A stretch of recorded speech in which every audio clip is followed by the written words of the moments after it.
Hey everyone, it's Holly from the Urban Homesteader, and I don't know about you guys, but I have got serious spring fever.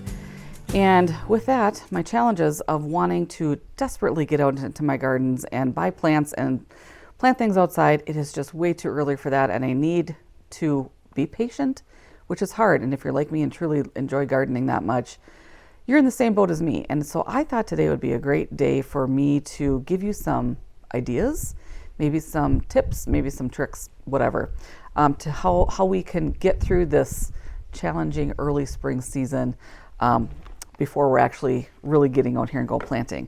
So my first suggestion is for you, no matter where you're going to be planting this year, think about your soil.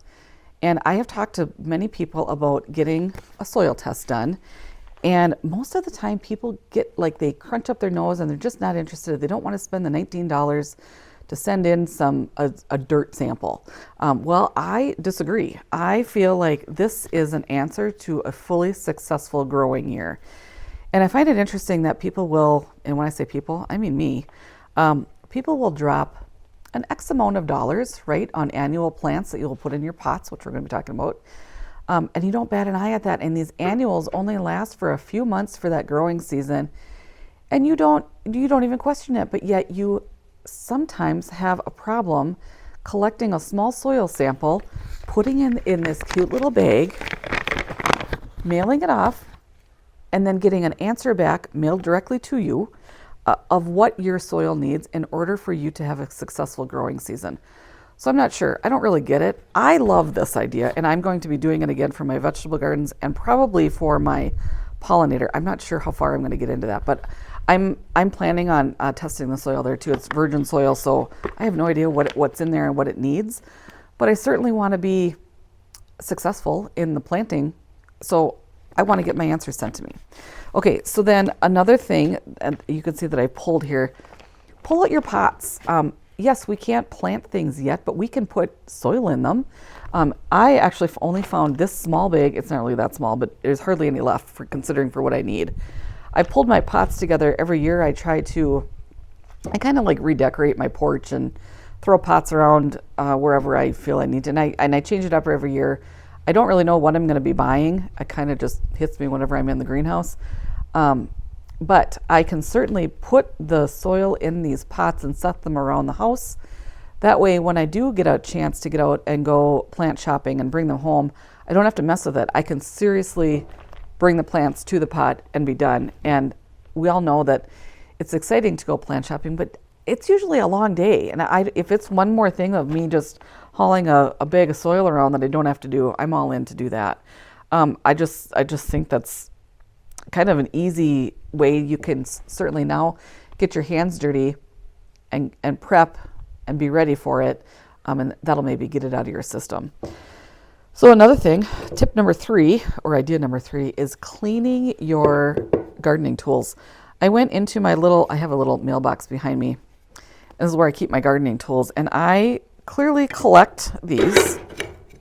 I have 3 of them that I found. I have like a ton of gloves and stuff in there, but they're all dirty, and clearly I just threw them in at the end of the season, and I was kind of over it and left them. And then these are like my favorite tools. Obviously I use them all because they're all really dirty.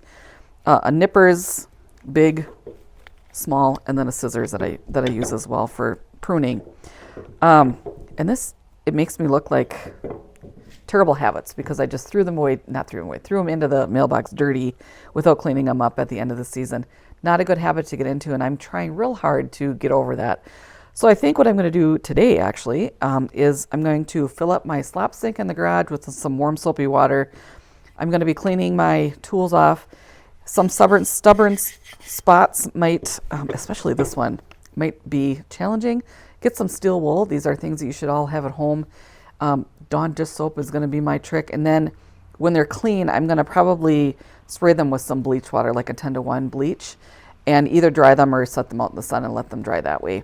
That way, they're good to go. And the reason that we want to do this, and you're probably thinking, well, geez, you're just going to get them dirty again anyway. Yes, I will, but we want to start cleaning and create a habit of cleaning them. The reason we want to do that is because let's just say I have a plant, I'll just say a shrub, that has a disease on it, and I prune it. If I go from that plant to one that doesn't have a disease using the same tool without cleaning it in between, I'm going to give the disease to that good plant or good shrub, and I don't want to do that. So good habit is to just clean your tools whenever you're done using them at the end of the day. That's my little tip, and I'm like I said, I'm going to try real hard to do that. So I had also talked to you guys, I think last time I saw you, about creating a garden plan for my pollinator garden. Well, I need to also consider my vegetable garden and what I'm going to be doing there. With that, that means thinking about crop rotation and companion planting. So I need to think about, what did I love last year? What did I not love last year? Where were my plants and where am I going to be moving them to? All things to think about. Like I know, like I already planted my garlic last fall, so that's already in there in a very different place than it was. And I also need to think about, like, are we going to do more salsa? Are we going to run out? Do I need to make more? That kind of thing. Also, like the carrots, remember those, they were super pretty, the rainbow carrots, but they just were kind of blah and didn't have much flavor. I kind of just want to go back to orange carrots. The purple potatoes, loved growing them, very fun. I just got a total kick out of it. But the potatoes themselves were really heavy and they just weren't my favorite. So I'm probably not going to be planting those types. I need to think about what kind I do want and that sort of thing. So those are the things I need to think about. My final tip is, if you have houseplants, give them a little bit of love as well. I know I am really good at neglecting my houseplants. I don't have a whole lot of them. I don't have a whole lot of room in my house, but just earlier this week, it was kind of a day like today. We're in the mid 50s right now, so it feels amazing. But I didn't want the mess in my house, so I brought my houseplants out here and repotted them and just gave them a little bit of some fresh air and kind of give them a little bit of love, and hopefully they're doing well. They seem to be much happier. But those are some things to consider, and hopefully that'll get you through this too cold to plant season. And this will, make you feel a little bit better and give you a little bit of a boost and a little bit of an energy giver as well. So until then, you guys, make sure you find a project to work on in the meantime while we wait for the snow and ice to get out of here. And thanks so much for watching. We will see you next time. Don't forget to like and subscribe so you guys can get updates about what I'm doing around here. We'll see you soon.